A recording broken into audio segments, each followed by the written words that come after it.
Hey guys, this is Adam from See You Later Leaner, and I'm here with Karah, the owner of Angel Competition Bikinis, and we're here for a Q&A today. Thanks for joining me 2 weeks in a row now. Yes, I'm so happy to be here and happy to answer all of the athletes' questions because we got a lot of great questions about this new division. So I'm really excited to, making a podcast just to help everyone. Well, I also have to shout you out because you guys don't make just some of the best suits in the industry, but the shirt I'm wearing, wrong side. Yeah. Um, it's made by you guys, and I absolutely love it. It's super comfortable. So if there's any coaches or coaches of teams out there and you're looking for some collared shirts, Angel Competitions Bikinis has you covered there also. Yeah, we do offer teamwear. We have a great selection of you can either get a vinyl logo or crystallized logo on basically anything you can think of to really help your team stand out. Awesome. Do you want to read the questions and then we'll go through them one by one? Yeah, I'll just go ahead and start from the top. So this Awesome. one was from Jenna on Instagram. Do you think the suit rules will change throughout the year? And my answer is yes. If this division follows the history of any other NPC division, the rules will evolve. The NPC has done an incredible job in the past of evolving the sport to do what the athletes are wanting the sport to evolve into. So we really recommend choosing the NPC to compete in because they do really keep the athletes first and foremost at the top of their mind. It might not change this year, but definitely in the coming years. I can see, the first year being very strict with the rules, just so there's some type of set point to go off of, and then it'll evolve slowly over the next 5 years. Adam, what do you think about that? I agree. They're really good about listening to the athletes and, also just keeping it within the criteria of the division. So I think we'll see some changes. We saw some really rapid changes out the gates, and, they're really being pretty strict on that 50% coverage. And I can say from experience, from a coaching side, you are going to want to naturally try to go smaller, but pull yourself back from that, or order two bottoms. Like if you're trying to push that bottom to be a little smaller, maybe get a second one that's a little bit bigger just in case.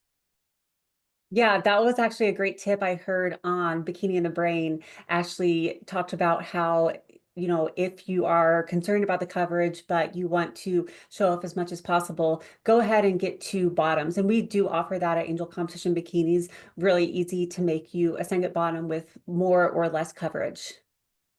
Yeah, history kind of repeats itself. In the bikini division, we used to have my competitors bring two bottoms, and one was always smaller, and one was one that we knew was passable. And trying to think of the year they stopped doing the suit bottom checks, and then the micro pro bikinis came out for everybody. Yeah, I competed in 2013 and they checked my bottoms and then never again. Starting in 2014, I never had my bottoms checked. So I don't know if that was when it stopped. For me, that's when it stopped. The only time they ever checked it was at my first show in 2013.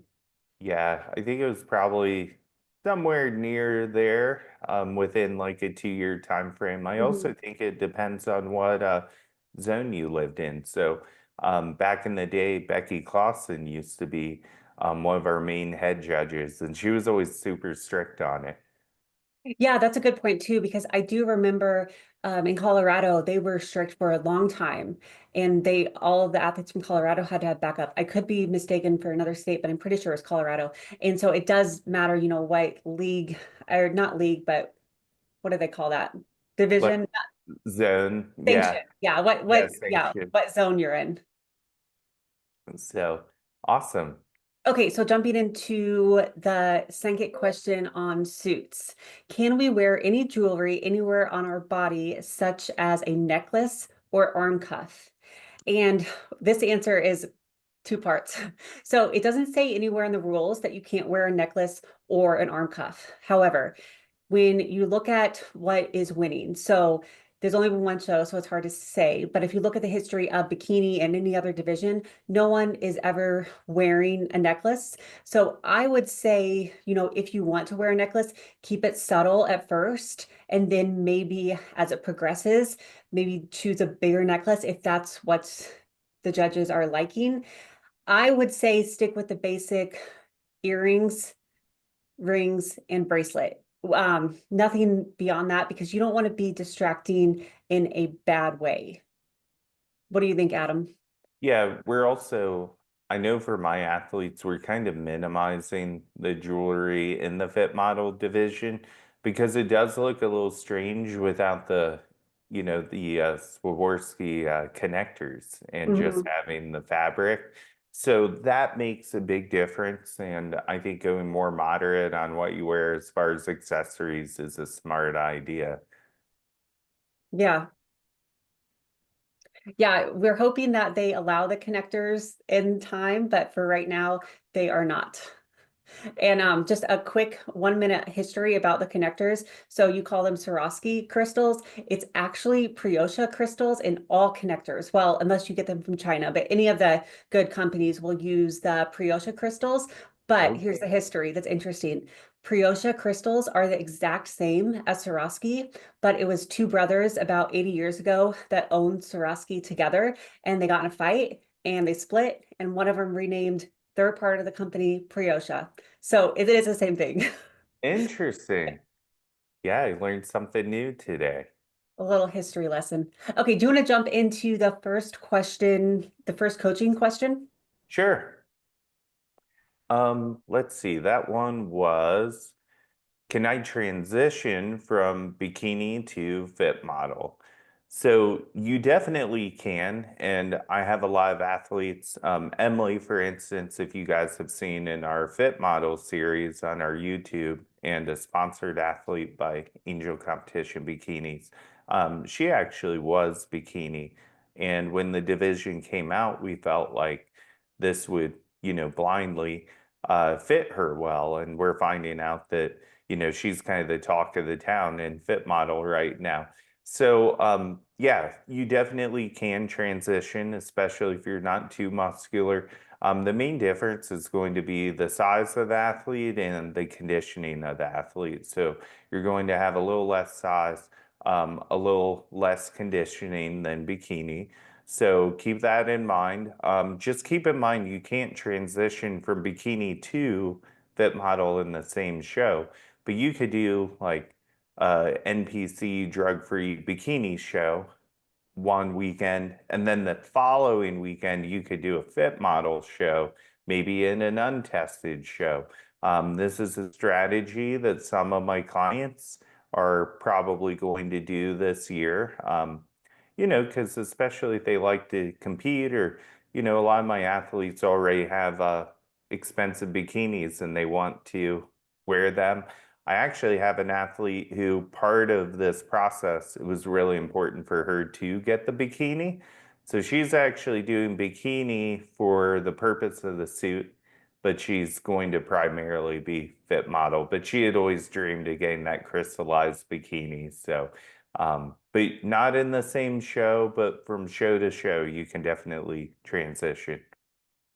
Yeah, that's a great answer, Adam. One thing I want to piggyback off of is I've heard some girls say that they're going to do Fit Model kind of as a warm up, sort of, maybe like 6 weeks out, because looking at the physiques, it is similar to a very muscular bikini frame, but with more body fat. So, depending on how your physique is, that could be something that you think about if you've always dreamed of getting on the bikini stage with that crystallized suit, but you might be more genetically fit model. You could even do both in the same season and try to like strategically plan your shows around what your body will do. Yeah. And I think that's really person dependent on like where do you hold your body fat, and how lean do your glutes get 6 weeks out? Maybe they're too lean 6 weeks out, and then you have more of your weight in your midsection, and that might not be that passable if you already have tie-ins, but need to work on the midsection. And that might be the genetic factor that keeps you in bikini. I think that's what's so great about having multiple options for multiple divisions for people because, coaching so many athletes over the years I've seen so many different body types and how people lose body fat that actually make certain people a better fit for this division or not. That's really interesting, Adam, because I have what's called like thin skin, and I feel like genetically, I'm tall, kind of built like a ballerina dancer. So for me, genetically, I would think, okay, I am fit model. But at the same time, 6 weeks out for me, my glutes are not jiggling as I walk back on the stage. And that's one of the things Tyler said, to have that tight glutes on the walk back to the stage. For me, for my glutes not to jiggle as I walk back, I need to be very low body fat to where I do have cap delts. So, I mean, it's just so interesting. People's different, genetically, I might be more fit model, but when it comes down to it, to conditioning, it's maybe I need to build bigger glutes to where they don't, I don't even know, but there's just so many Yeah. variables. So it's cool to have two different divisions that kind of cater to both of that kind of bikini look. Yeah, I don't think people are crediting how different a front pose can be for somebody who maybe holds in their stomach too.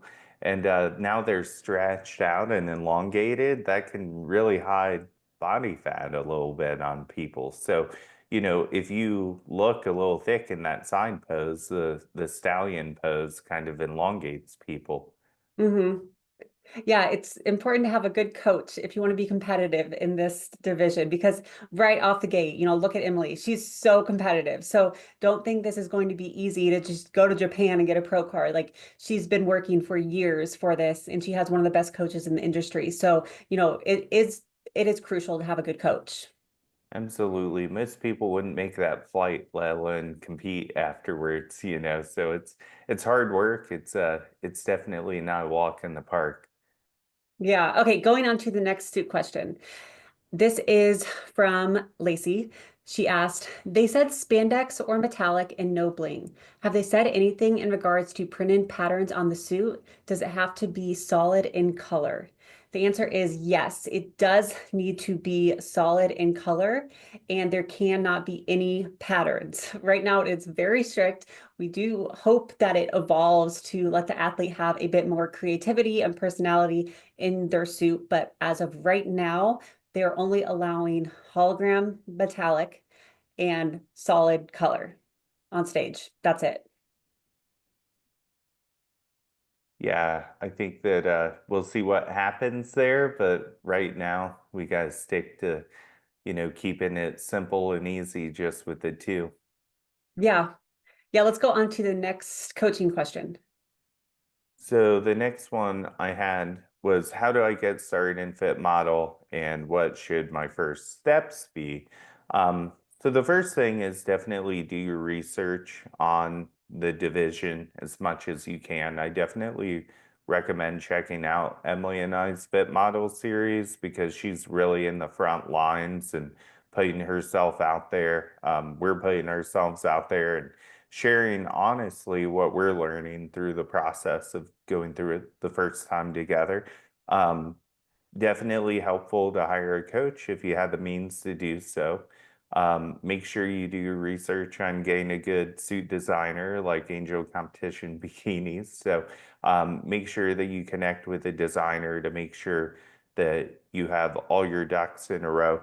Keep in mind that your physique will change, so the suit that you intend on ordering may be a little bit different by the time you're 3 or 4 weeks out. And then next is just looking at registering for a show and actually committing to the rest of the process. So, um, if you have guidance and coaching, I really recommend that at least your first time through. And then depending on how you feel about the process, you can continue to work with that coach. I know I love it when my athletes come back. Sometimes people, kind of cut the costs and still do it on their own and do great.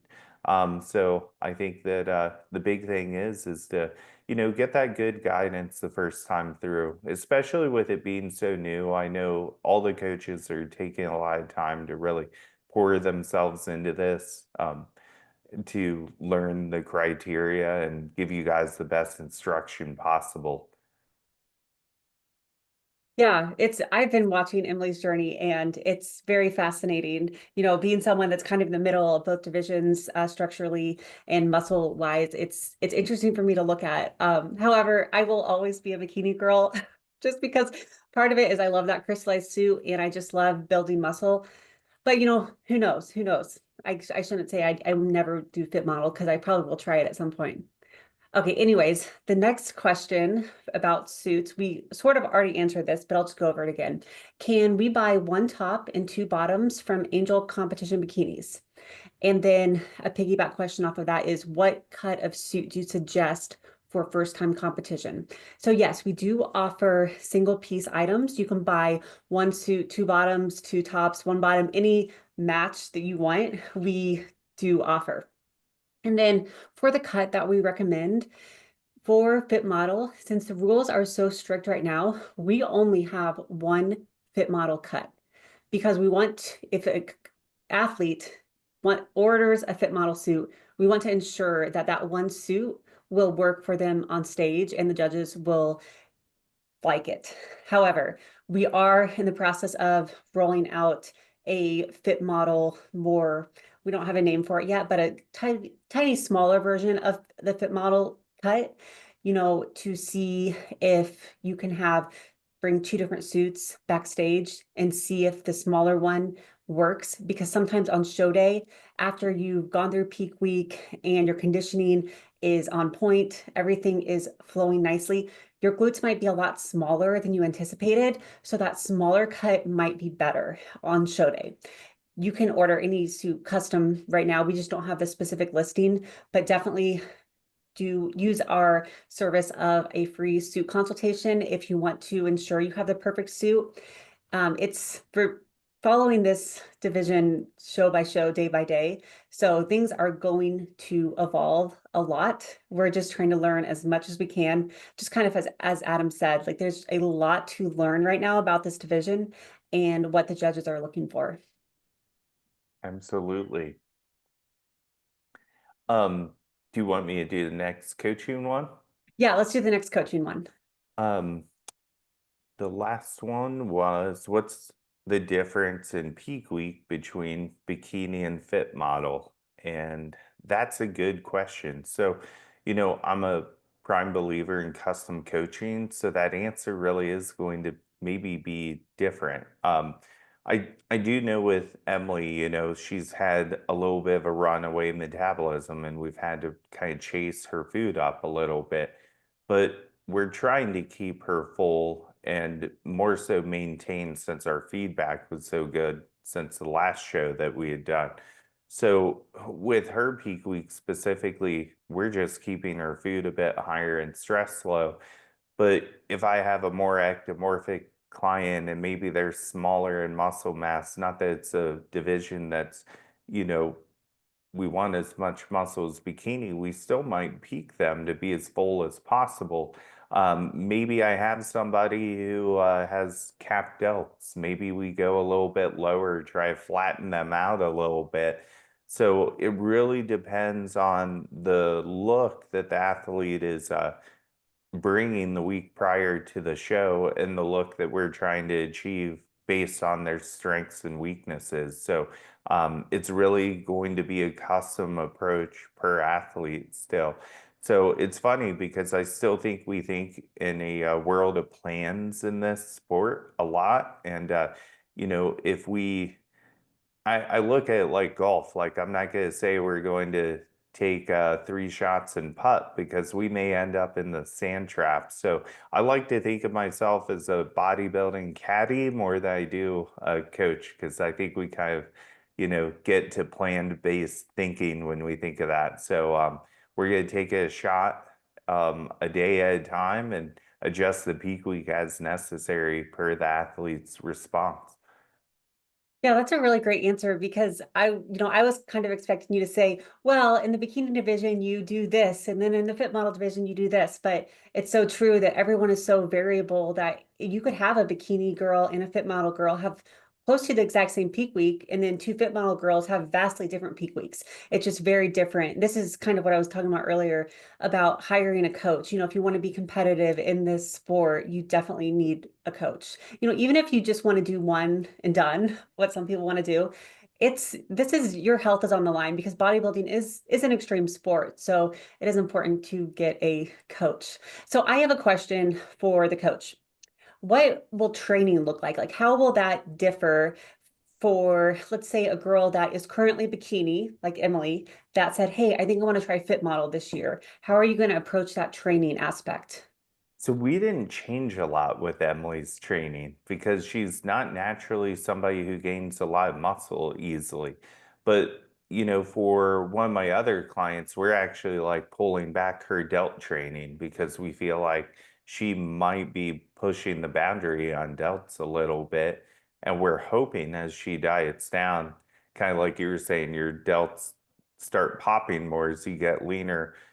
We're hoping the glutes get lean enough and tight enough without the delts coming in.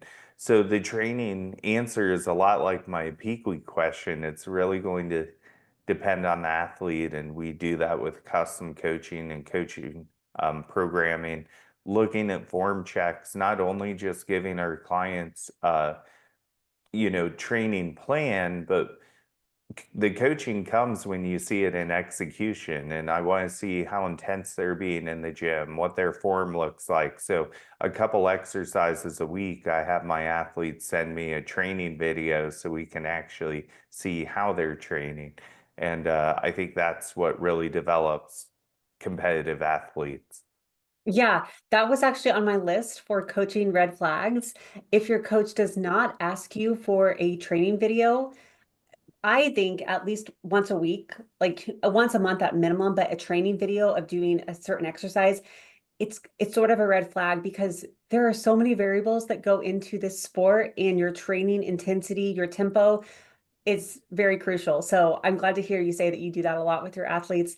And yeah, so thank you for sharing that. I thought of another question specific to Emily, if you don't mind sharing. What was her difference on stage in terms of her body weight from bikini division to fit model? Yeah, I think it was about 4 pounds difference, if I remember right. So, 4 pounds not heavier a for fit whole model? lot. Yeah, yeah, Okay. for Fit Model. So she was a little bit up on Fit Model. Yeah. So not a whole lot. Yeah. And that's something that I think the average person watching this that isn't deep into bodybuilding, they might think the reverse. When they look at those stage photos, they might think that the fit model is actually less weight because she looks softer. But that softer, the whole like muscle, 1 pound of what muscle, it's weighs the same as 1 pound of fat, but muscle weighs more than fat. That whole thing, when you are not as conditioned, your weight will be up, even though you kind of appear softer on stage. So you said 4 pounds. Okay, that's interesting. Yeah, and that's a rough estimate, but yeah, because we've had some differences in, just how we've approached the last weeks on fine tuning her body for fit model versus bikini. And also when we did bikini, we probably could have been a little bit tighter in the glutes, which would have brought us down even more. So I probably had we done a second show, we would have came in a little bit tighter. So we would have maybe been down another maybe 3 pounds from that. So Yeah, well, I'm really excited to see what happens in Japan. So just to remind the audience, the winner of this show earns their IFBB Pro card, correct? yes. Just one winner. Just one winner. It's the overall of the Fit Model. It's going to be a battle. There's been a lot of coverage on it. Emily is, one of the top dogs going in from a media standpoint. I don't know what other coaches call it, but I call it the polls, right? Like this is what people think. But really, you got to go in and play your best game, just like anyone else. I mean, this is kind of the Super Bowl for Emily and I. And it's really easy to emotionally let certain things you see pull you a certain direction. Oh, so and so is coming in really tight. Should we come in tighter? We just have to stick to our game plan and strategy. And she's been excellent at doing that. Yeah, I'm really excited. So let's say that she gets her pro card in Japan. There's no pro shows until 2026. So she'll just start her off season right after, correct? Yeah, yeah. And then we'll do a little growing at that point. So not a ton, but the nice thing is this is so attainable. You know, she's going through multiple peak weeks a little bit easier. And, hormonally, I feel like we're healthier right now, which is great. And she's been reverse dieting for a couple weeks now, which is always great. So her body's definitely in a less stressed state. And I think we're going to see less functional issues with clients from a health standpoint, which I'm really excited about because I always say I'm a health coach first and a bodybuilding coach second. So this is something that I think with most women it being attainable, we're going to have those clients who really turn the needle on homeostasis hard when they lose 70 pounds to do a fit model show. But I applaud that. I think that's great. But we just might have to be more delicate with internal health and the functional health afterwards. But this is a great way for people to look and say, I want to do that because I remember the days when we used to go restaurants, people were like, what do you do? And I would show them my phone, you should do this. And we might have a client sign up with us. Now they're like, it would take me 10 years to do that. So this is going to be good for everybody. And it might just take some time for the naysayers to see it, but it's going to be great. Yes, yeah. If you are one of those naysayers, which you probably aren't listening to this podcast if you are, but if you are, as we said last time, we really encourage you to keep an open mind about this new division because remember when bikini came out, when men's physique came out, they evolved into something great. And I'm not saying that fit model isn't great right now. It is great. And it's going to evolve in something even better than what it is. So just keep an open mind and know that this will be good for the sport. I am very confident in the NPC. This direction of doing a fit model division will be great for the sport. Personally, I was hoping it was going to be called classic bikini, but that's just me. Um, Anyways, so I think we've gone through all of the questions. Did you have any more on your list, Adam? I do not, aside from, I know you guys offer jewelry as well. And, Yes. I think sometimes people don't know that. So, when you go to the website, where do you go to see the jewelry? And do your designers kind of help you like pick the jewelry along with the suits? Yeah, definitely. It's under accessories on our website, and you can always use the search bar and type in jewelry. If you schedule a consultation, they can help you pick the jewelry. And for the fit model, we're thinking more of like we have a set called our classic competition jewelry set, and it's a little more subtle than our other sets because, what Adam was saying earlier about there's no bling on the suits. You want something very classy and more subtle, I would say, versus, like the huge statement earrings. Yeah, so that's a great thing to bring up. Awesome. Yeah, I think we covered everything well. I just want to thank everyone for their questions, and I'm excited to do another one of these with you in the future. Yeah, if you have any more questions, please DM me. My Instagram is at KarahACB. That's KarahACB. And you can DM Adam your questions as well. And if we get enough, we'll definitely hop on here and do another episode. That sounds great. Thank you guys. Yes, thanks for listening.